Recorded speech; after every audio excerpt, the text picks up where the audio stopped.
Hi all and welcome back to a new video, back to previewing the weekend's racing that is ahead of us. No Cheltenham video this week. I simply just didn't see any price that really caught my eye. I've got a few kind of on the back burner at the moment. I'm thinking about it, but not anything kind of proof-worthy to put up to you guys yet. And if it's not worth it for me, if I don't think it's fully up to putting up a video about it and putting an anti-post tip up, I'm not going to put it up unless I kind of really fancy it.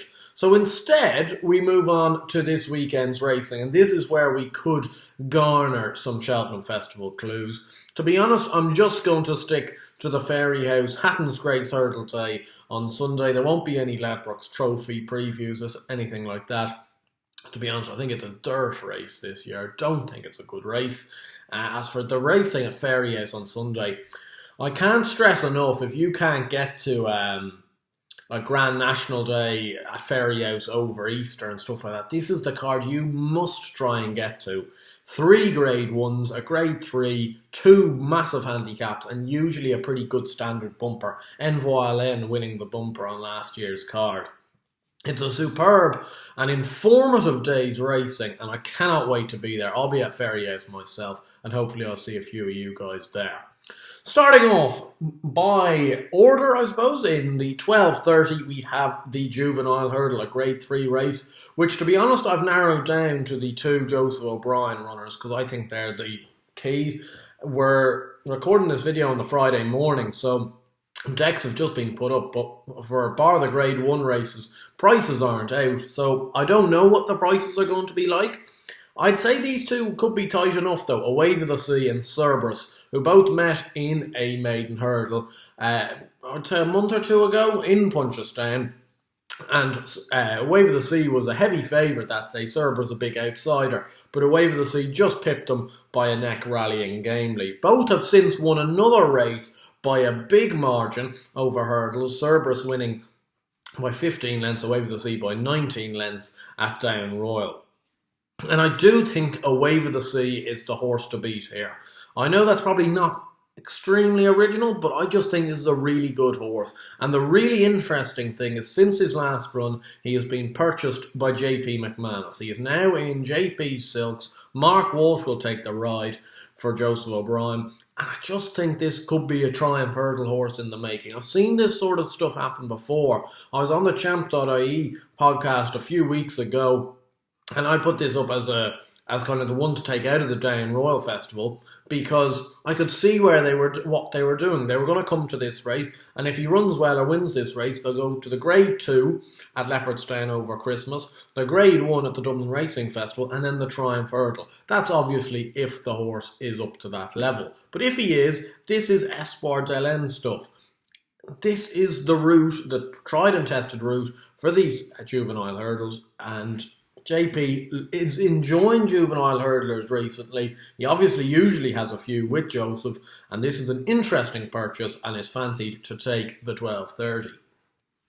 Moving on to the 1 o'clock, the Royal Bond Novice Hurdle. This is a fantastic little race. 9 runners, 9 quality runners at that. For this time of the year, to have a novice hurdle like this is unbelievable, I think.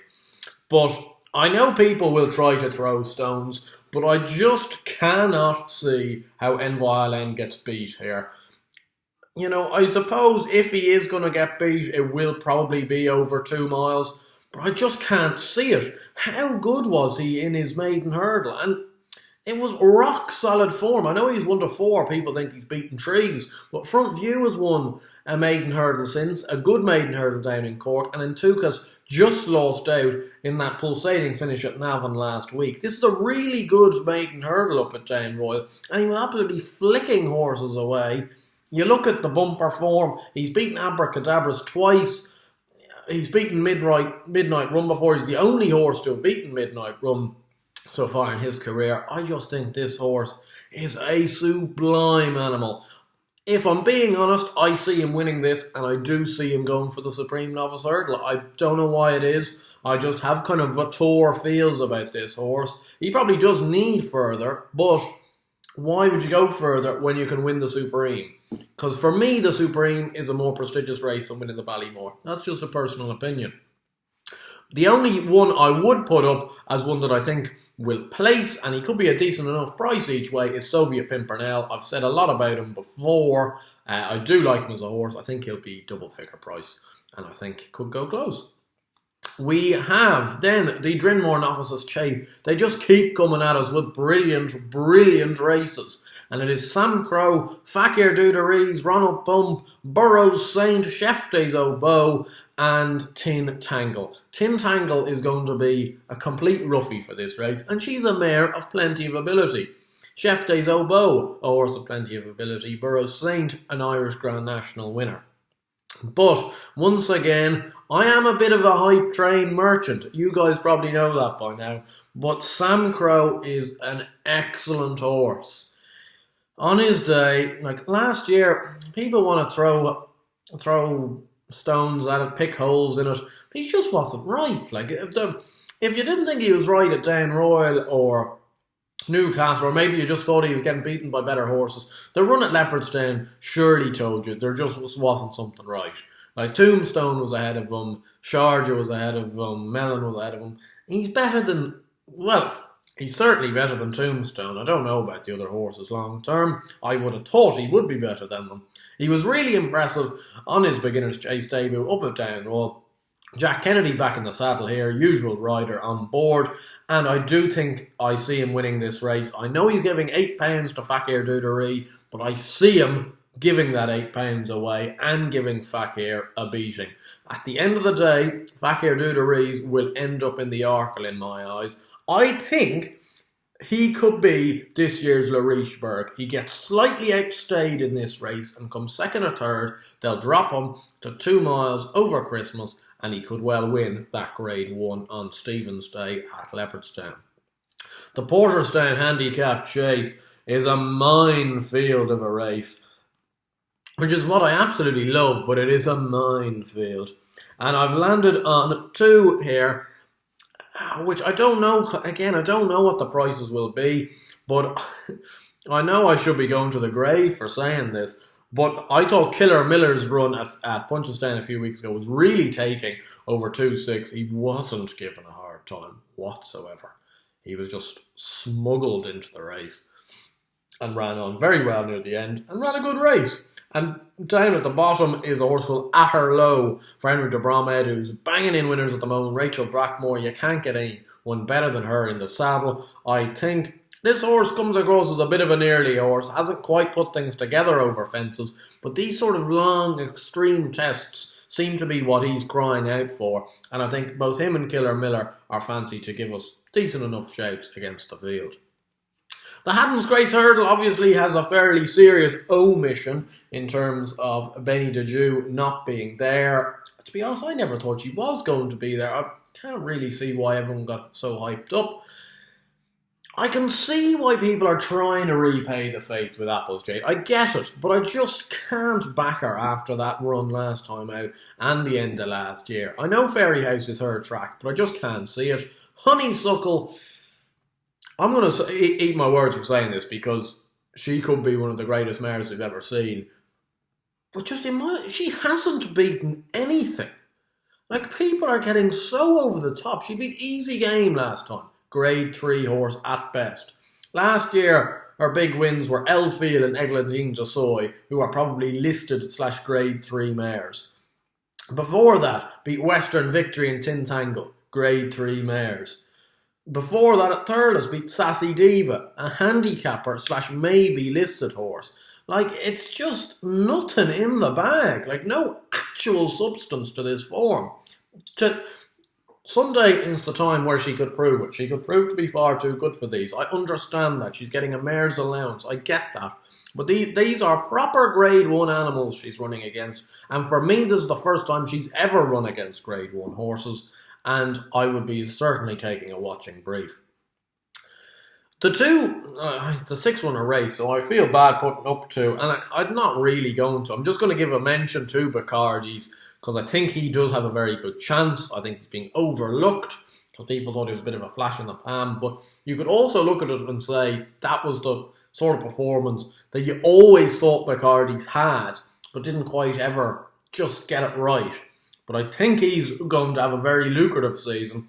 But as I put him up a week or two ago for the Stayers hurdle, I'm really, really interested to see Penn Hill on his return here. My worry with Penn Hill, and this is the advice I will give you, is that they mightn't properly have him revved up. And he could be sitting out the back, Applesjade goes off, great fractions, Honeysuckle sits second, Bacardi's third, all of this. Penn Hill is miles out the back and makes some late gains, but is never put in the race, really, and one of the front 2 or 3 win. That's my concern. But in another vision, I see him coming there on the snaff down to the last with Applesjade hard at work, Honeysuckle beat, and Penn Hill skips away and becomes 4-1 second favourite for the Stayers hurdle overnight, and I'm sitting here with my 16-1 docket. That's the hope, and that's who's fancied to have a big run in the Hatton's Grace hurdle. The download the app handicap hurdle is another minefield. It's more at the Porter's Down than anything else. There's a few horses in here that I think will be very, very prominent in the betting, being I Like the Way You're Thinking and Janadil. But I'm not going to take either of them because I think they're just going to be too short for a race of this nature. I think even though he is top weight, Mr. Blue Sky will come into it. I think he's a fine horse. I think he is a graded horse in a handicap and therefore he's entitled to be top weight. His run against Honeysuckle last time out wasn't great, but I don't think 2 mile 4 is his trip. I think he's a 2 miler through and through, to be honest. And he ran some nice races in novice hurdles last year. I remember him winning a maiden hurdle at Wexford that I was at and put the kettle on the second, and she's turned into a revelation of a novice chaser this year. So Mr. Blue Sky at hopefully a bit of a price. And another one here for Willie Mullins is Ciel de Neige, a French import who ran his only race for Mullins in the Fred Winter. Now, he wasn't wearing JP's colours that time out. He was in some orange silks, I remember. I think the silks, the blue sari was initially in. But ran a big race behind Band of Outlaws and Cocoa Beach. I think if horses like Band of Outlaws were in this race, they'd be short. This horse laid up with them. The first race for Mullins as well. Surely there's improvement to come. Barry G in the saddle and hopefully can go well. And in the bumper, there is an awful lot of talk about this Fernie Hollow for Willie Mullins. I feel he could be a short price because of this, having been a 15-length winner of a point-to-point. A son of Westerner went for 300 grand at the sales. Mullins is beginning to bang in winners, which I always enjoy, as you guys well know. But I think this horse could be a cut above. One to keep an eye out for potentially each way alternative is a Martin Hassett horse called No Grey Areas, who was so unluckily pipped on the line at Thurles a few weeks ago at 14s, and I was on. I couldn't believe how he didn't get home. He lost by a neck, I think, or a head. This horse is a good horse. He'll win a bumper at some stage. Probably not this one, but could run a good race for you at a price.